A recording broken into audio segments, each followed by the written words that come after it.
ఆంధ్రప్రదేశ్ ముఖ్యమంత్రి చంద్రబాబు సంవత్సరం క్రితం ప్రవేశపెట్టిన P4 విధానం ఎంతో మంది జీవితాల్లో వెలుగు నింపిందని సమీక్ష సమావేశంలో పల్నాడు జిల్లా కలెక్టర్ కృతికా శుక్లా తెలిపారు.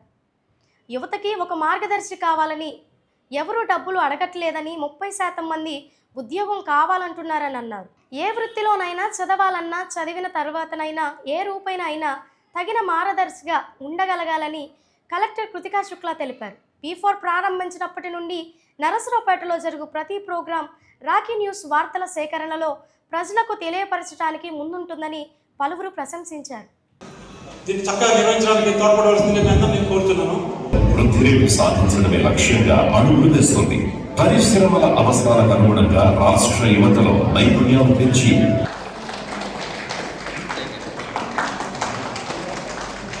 P4 అంటే పబ్లిక్ ప్రైవేట్ పీపుల్ పార్ట్నర్షిప్. ఇది ఒక సంవత్సరం క్రితం మన సీఎం గారు రాష్ట్ర వ్యాప్తంగా ఇది లాంచ్ చేశారు. మన జిల్లా చూస్తే 35,000 మందిని మార్గదర్శిస్గా దీంట్లో నమోదే చేయడం జరిగింది. 3 లక్షల పైన బంగారు కుటుంబాలని దీని కింద నమోదే చేయడం జరిగింది. అంటే ఎవరికి సహాయం కావాలి, కొంచెం వెనుకబడి ఉన్నారు, వాళ్ళ ఆదాయం కావచ్చు, చదువు కావచ్చు, అదర్ పారామీటర్స్ కావచ్చు, హెల్త్ పారామీటర్ కావచ్చు, వాళ్ళని ఐడెంటిఫై చేసుకొని మన డేటాబేస్లో పెట్టి ఎవరు కూడా డోనర్ ముందుగా వచ్చి వాళ్ళకి సహాయం చేస్తే ఒక రికగ్నిషన్గా వీళ్ళు మార్గదర్శి, ఈ ఊరికే వీళ్ళు ఈ 5 కుటుంబాలకి మార్గదర్శి, ఆ రికగ్నిషన్ ఇవ్వడం జరిగింది. ఎమ్మెల్యే గారు చెప్పినట్టుగా చాలామంది చేస్తారు ఈ వెల్ఫేర్ యాక్టివిటీస్. చాలామంది పేరు కూడా చెప్పారు. అంటే ఎవరికి తెలియకుండా చాలామంది ఈ పబ్లిక్ సర్వీసెస్ చేస్తారు. కానీ ఈ ప్రోగ్రాం కింద వాళ్ళకి ఒక రికగ్నిషన్ విధానం ఎలా చేసుకోవాలి, ఎలా ముందుగా కొంతమంది నేనేదో చేయాలి అనుకుంటారు. చాలామంది ఇప్పుడు హైదరాబాద్లో ఉన్నారు, వాళ్ళు ఊరు గురించి ఆలోచన చేసి నా ఊరు బాగుండాలి, నా ఊరు వాస అందరూ బాగుండాలి ఆలోచన చేస్తారు.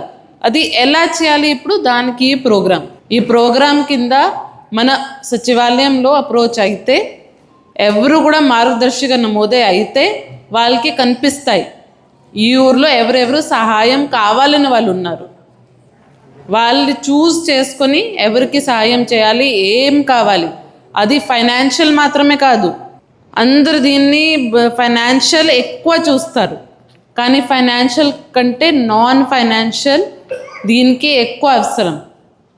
ఎందుకంటే ఒక ఫ్యామిలీలో చిన్న పిల్లలు, 10th క్లాస్ పిల్లలు, 9th క్లాస్ పిల్లలు ఉంటే వాళ్ళకి కోచింగ్ ఇస్తే, గైడెన్స్ ఇస్తే ఎలా ఇంటర్ క్లియర్ చేయాలి, MPC ఎలా చేయాలి, బైపీసీలు ఎలా, మార్గదర్శిగా అవేర్నెస్ ఉండదు చాలామందికి దీని గురించి. ఇప్పుడు మీరు సర్వే చూస్తే 30% మంది ఉద్యోగం కావాలి అడిగారు.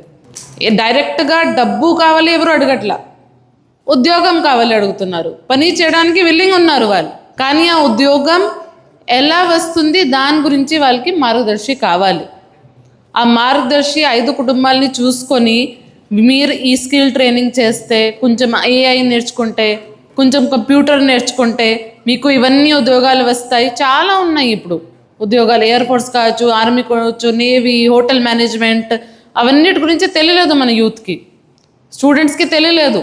అందరూ బీటెక్ చేసి లేదా డిగ్రీ చేసి పాస్ అయిపోతారు, వాళ్ళకి ఎక్కడ వెళ్ళాలి తెలియలేదు. So lack of information gap అది. సో ఎవరు కొంచెం పెద్ద స్థాయిలో ఉన్నారు ఆ ఊర్లో, వాళ్ళ బాధ్యత తీసుకోవాలి. ఇది సోషల్ రెస్పాన్సిబిలిటీ కూడా.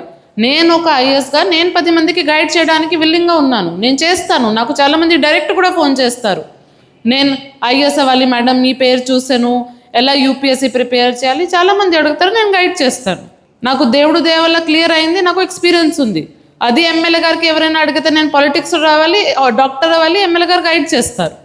సో ఎవరు ఇది చేయగలిగారు వాళ్ళు సొసైటీలో ఉన్న అదర్స్కి హెల్ప్ చేయాలి, గైడెన్స్ ఇవ్వాలి. డబ్బు అందరు ఇవ్వాలి, ఎవరు అడగట్లా. కానీ ఏ క్షేత్రంలో మీరు బాగా చేస్తున్నారు, బిజినెస్ కావచ్చు, జ్యువెలరీ గోల్డ్ కావచ్చు, మీకు స్పిన్నింగ్ కావచ్చు, ఏదైనా బిజినెస్ ఉండొచ్చు. ఈ కార్యక్రమం నిజంగా అమలు జరుగుతా లేదని అందరూ అనుకున్నారు. కానీ అనుకోని రీతిలో ఇవాళ ఎంతోమంది మరి బంగారు కుటుంబాలని కాపాడుకుంటూ మార్గదర్శులుగా రావడం జరిగింది. మరి ముందు వరుసలో ఉన్న వాళ్ళందరూ కూడా మార్గదర్శులు. మనం అందరం కూడా తెలియకుండా ఏదో సహాయం చేస్తూ ఉంటాం. ప్రతి ఒక్కళ్ళని కూడా, చిన్నవాళ్ళు కావచ్చు, పెద్దవాళ్ళు కావచ్చు, ఒక ఆటో డ్రైవర్ కావచ్చు, ఒక డాక్టర్ కావచ్చు, తెలియకుండా సహాయం చేస్తుంటాము, దాన్నే P4 అంటాము. ఇవాళ దాన్ని మనం రికార్డులో ఎక్కించి అందరికి కూడా అవార్డులు ఇవ్వడానికి, బంగారు కుటుంబాలకి కాపాడిన మార్గదర్శకులందరికీ కూడా ఇవాళ మనం గౌరవించుకోవడానికి ఈ కార్యక్రమాన్ని పెట్టడం జరిగింది. అంటే మనం అనుకుంటాం ఏదో చిన్నదే కదా సహాయం అనుకుంటాం. సంక్రాంతి పండుగ అప్పుడు ఒక హరిదాస్ గారు పొద్దున్నే మన ఇంటి ముందుకు వస్తారు, గ్రామం అంతా తిరుగుతారు ఆయన. ఆ 3 రోజులు సంక్రాంతి పండుగ అయ్యేటప్పటికి ఆయనకి 10 బస్తాలు ధాన్యం వస్తుంది. ఓ రైతు ఏ విధంగా ధాన్యాన్ని పండిస్తాడు 10 బస్తాలు, అదే విధంగా ఆయనకి 3 రోజులు వస్తుంది. అట్లానే తెలియకుండా చేసే సహాయం చాలా మంది కుటుంబాలకు ఉపయోగపడుతుంది. కాబట్టి ఓ చంద్రబాబు నాయుడు గారు ఒక మంచి ఆలోచనతోటి, పవన్ కళ్యాణ్ గారి మరి ఆలోచన కూడా తీసుకొని, నారా లోకేష్ బాబు గారు ముగ్గురు కూడా కలిసికట్టుగా ఈ కార్యక్రమాన్ని ప్రవేశపెట్టినప్పుడు నర్సాపేట అన్నా క్యాంటీన్లో అక్షయ పాత్ర ద్వారా మనం 5 రూపాయలకి భోజనం పెడుతున్నాం. RO ప్లాంట్ లేకపోవడం జరిగింది. అందుకని ప్రతి అన్నా క్యాంటీన్లో కూడా P4 ద్వారా మరి మురళీ పెయింట్స్ వారు కావచ్చు, ప్రకాష్ నగర్లో రెడ్డి గారు ఒక ఆయన, మొరా ప్రతాప్ రెడ్డి గారు, ఇట్లా చాలామంది అన్నా క్యాంటీన్లో మరి P4 ద్వారా మనకి RO ప్లాంట్ బిగించడం జరిగింది.